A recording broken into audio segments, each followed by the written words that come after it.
بالناظور أثار نشر صورة لقاصر وقاصرة يتبادلان قبلة على صفحات الفيسبوك جدلا واسعا تعدى مداه مدينة الناظور ليصل إلى وسائل الإعلام الدولية في الضفة الأخرى، خاصة بعد أن تم اعتقال القاصرين استنادا إلى شكاية قدمتها إحدى الجمعيات الحقوقية بالمنطقة.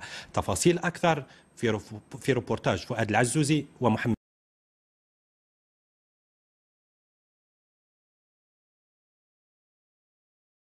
هو اللحظه اللي اتخذت فيها الصوره، لو كان الناس ديال هاد المزعومه الجمعيه التي تدافع عن الحريه الفرديه موجود، يمكن توفر ليه الصفه ويقول لك خلوا بالحياء العلني في وجودي.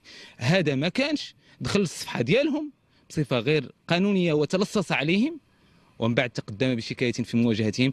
اذا هو الذي ارتكب جنحه، وهو الذي يستحق المتابعه لانه تلصص على صفحه اطفال واستعملها في غير محلها.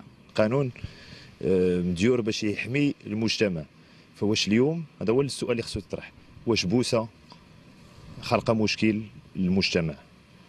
الا كانت بوسه بين طفلين خلقه مشكل للمجتمع، المشكل راه ماشي في هذوك الطفلين، المشكل عندنا في المجتمع.